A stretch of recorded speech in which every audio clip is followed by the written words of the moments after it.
Assalamualaikum warahmatullahi wabarakatuh. Halo teman-teman semua, selamat datang kembali ya di channel Biko Story. Channel yang akan mengulas berbagai hal, kisah, kasus, misteri hingga sejarah dalam kemasan cerita bergambar. Dan pada video kali ini, admin akan mencoba mengilustrasikan kisah dari seorang Kopassus yang tersesat selama 18 hari di dalam hutan belantara Papua. Kisah ini sendiri ditulis oleh Iwan Santosa dan E.A. Natanegara dalam buku dengan judul Kopassus untuk Indonesia. Namun sebelum lebih lanjut menceritakan kisahnya, marilah kita berdoa kepada korban penembakan yang ada di markas TNI di wilayah Titigi, Papua, yaitu Pratu Roy dan Pratu Dedi yang ditembak usai melaksanakan ibadah sholat subuh. Semoga amal kebaikan mereka berdua diterima dan diberikan tempat yang mulia di sisi Tuhan Yang Maha Esa. Sebagai anggota Kopassus, Selvanus kerap diterjunkan ke daerah yang sangat rawan, termasuk salah satu yang paling rawan adalah wilayah Papua. Di saat itu tentara yang menjaga di wilayah Timika kerap mendapatkan serangan dari KKB atau OPM. Dan atas hal tersebut, Selvanus kemudian ditugaskan untuk melakukan penggerebekan ke markas OPM. Di saat itu sasarannya adalah Kelik Walik dan juga Tadeus. Mereka disinyalir sebagai otak dari serangkaian penembakan ke markas tentara. Selvanus kemudian bergabung dengan Batalon 752 dan rupanya Pangdam sudah menunjuk orang-orang terpilih yang akan melakukan penyergapan. Ada sekitar 10 prajurit pilihan yang akan melakukan operasi. Mereka yang dipilih dianggap sanggup untuk memikul misi, mengingat tantangannya sangat berat. Medan yang akan mereka lewati terbilang sangat bervariasi, mulai dari pegunungan yang sangat curam, wilayah berbatu, hutan belantara, area dengan genangan air, bahkan sungai dengan arus yang sangat deras. Belum lagi kondisi iklim yang sangat dingin, basah dan juga seringkali berkabut. Dan yang pasti, tantangannya adalah OPM itu sendiri. Mereka tentunya sangat hafal dan paham dengan medan di tempat tersebut, sehingga hal tersebut menjadi keuntungan bagi OPM. Namun demi melaksanakan tugas negara, semua alasan tadi bukan menjadi penghalang. Misi tersebut tetaplah harus berjalan. Tidak ada tanggal yang disebutkan, namun misi itu dilaksanakan pada bulan Oktober 2009. Mereka pun akhirnya mulai menyusuri pegunungan dan juga hutan. Meskipun medannya sangat berat, namun pada 4 hari pertama mereka tidak menemukan kendala yang berarti. Berkat pelatihan yang selama ini mereka lakukan, hambatan-hambatan di darat bisa mereka lalui. Namun masuk di hari kelima, rupanya rute yang mereka lalui terhalang oleh sungai yang sangat deras. Hal tersebut bukan menjadi masalah bagi Selvanus. Pasalnya, dirinya bahkan dikenal sangat jago dalam urusan berenang. Namun di saat itu ia tidak mengetahui jika salah satu anggotanya ada yang masih kesulitan untuk berenang. Di saat itu 5 prajurit sudah berhasil sampai ke seberang sungai. Hingga tiba di prajurit ke-6, yaitu seorang kopral. Ketika ia masih di tengah sungai, prajurit tersebut terseret derasnya arus dan kemudian masuk ke dalam pusaran air. Melihat hal tersebut, Selvanus pun langsung masuk menyelam ke dalam air. Mereka berdua kemudian sama-sama terbawa oleh arus sungai. Namun karena arusnya begitu deras, ia kemudian kehilangan jejak prajurit tersebut. Dalam keadaan terombang-ambing, Selvanus masih terus berusaha mencari. Namun tak lama kemudian terlihat di depannya arus sungai itu terputus. Ternyata ujung dari arus sungai itu adalah sebuah air terjun. Dengan sekuat tenaga ia berusaha mencari pegangan untuk ke tepi. Dan syukurnya hal tersebut masih sempat ia lakukan. Sehingga kondisi di saat itu 5 orang sudah menyeberang, 3 orang masih belum menyeberang, dan Selvanus hanyut bersama dengan 1 prajurit. Mengenang peristiwa itu, Selvanus mengatakan bahwa mencari si kopral menjadi motivasinya untuk bertahan hidup. Ia percaya prajurit di belakang akan saling menolong, sehingga ia tetap melanjutkan pencarian. Kembali ke peristiwa hanyutnya Selvanus. Setelah berhasil menepi, kondisinya kini dalam keadaan basah kuyup. Sepatu di kakinya juga hilang terseret oleh air sungai. Dan di saat itu ia tidak membawa perlengkapan ataupun bekal. Kondisi udara sangat dingin dengan oksigen yang dirasanya cukup tipis. Ia memperkirakan bahwa dirinya masih ada di ketinggian 4000 meter di atas permukaan laut. Sampai dengan saat itu yang masih terfikir dalam kepalanya adalah mencari si kopral yang sudah hanyut di sungai. Ia masih sangat optimis bahwa anak buahnya masih dapat ditemukan. Hari demi hari pencarian, dan tidak terasa ia sudah masuk di hari keempat.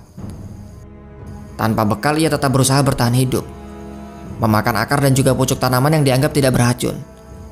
Hal yang diperolehnya dari pelatihan dan terbukti mampu membuatnya bertahan hidup sampai dengan saat itu. Semakin jauh pencarian membuatnya kesusahan untuk menemukan jalan kembali. Sehingga di saat itu ia harus menyusun ulang rencana, yaitu mencari arah untuk menuju Timika dan kemudian melapor kepada komandan. Setelahnya barulah ia akan meminta rekomendasi untuk melanjutkan proses pencarian. Perlu kalian ketahui bahwa di sini Silvanus tidak bisa lagi menceritakan secara detail apa yang terjadi selama dia menghilang di hutan. Yang diingat Silvanus, ia tetap berusaha berjalan dan juga bertahan, hanya dengan makan akar tanaman dan juga pucuk pinang. Ketika ia menginjak hari ke-6 setelah terpisah, disinilah Silvanus mulai merasakan halusinasi. Sulit membedakan antara sadar dan tidak sadar. Ia mengatakan bahwa dirinya sudah melihat alam yang berbeda. Bahkan Silvanus mulai mengobrol dan juga berkomunikasi entah dengan makhluk apa. Dalam keadaan tersebut ia juga mendengar suara riuh kampung, suara masjid, dan juga suara orang di dalam gereja. Diyakini oleh Silvanus bahwa selama dalam hutan dirinya terus diikuti oleh 3 makhluk halus. Mereka terus menemani Silvanus. Dan ketika matahari sudah terbenam, mereka semua kemudian mendekat. Satu di antaranya kemudian memijat kakinya, satu memijat pundaknya, dan satu lagi berbagi rokok serta bercerita dengan dirinya.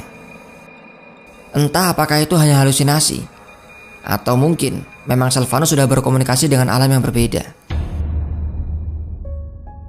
Silvanus tidak bisa ingat lagi sudah berapa hari ia terpisah dari rombongannya.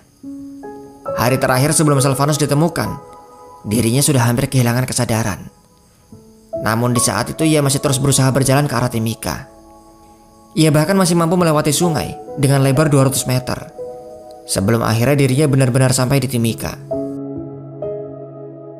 Tepat di siang hari di sekitar jam 12, Silvanus mencoba beristirahat dan kemudian ia tertidur. Disinilah akhirnya Silvanus ditemukan. Menurut wakil komandan satuan tugas, Silvanus tiba di Timika hanya tinggal tulang berbalut kulit. Matanya terus berputar liar seperti penarik kecak, dan telapak kakinya bengkak penuh dengan potongan kayu. Bukan serpihan kayu, tapi memang benar-benar potongan kayu. 4 orang dokter dari Freeport akhirnya turun untuk memeriksanya, dan syukurnya Silvanus dinyatakan sehat. Bebas mulai dari cacing tambang sampai dengan penyakit malaria. Dan di saat ia sudah mulai sadar, ia langsung menanyakan bagaimana nasib pasukannya. Rupanya sampai dengan saat itu, Silvanus masih memikirkan prajuritnya. Setelah melewati masa pemulihan dan dinyatakan sehat, dirinya kemudian diundang oleh Danjen, Pangdam dan juga para staf untuk kemudian akan makan-makan di Jayapura. Di saat itu ada peristiwa yang memalukan, namun juga sangat lucu menurutnya. Danjen, Pangdam dan juga para staf, di saat itu mereka semua terperangah. Bagaimana tidak, makanan satu meja semuanya bisa dihabiskan oleh Silvanus. Benar-benar membuat semua orang di tempat itu menjadi heran. Sampai dengan Silvanus menceritakan ulang seluruh peristiwa, dirinya masih terus tertawa jika mengingat peristiwa itu. Namun rupanya ada orang pintar yang mengatakan bahwa ada makhluk halus yang masih mengikuti dirinya. Itulah yang membuat Silvanus makan begitu banyak. Sehingga selesai dari acara tersebut, Silvanus langsung dibawa ke orang pintar untuk dimandikan dengan bunga, tepat pada pukul 12 malam. Kesaksian orang yang ikut saat itu, selesai dimandikan dan tersadar, Silvanus kemudian langsung bertanya, mengapa dirinya ada di Jayapura?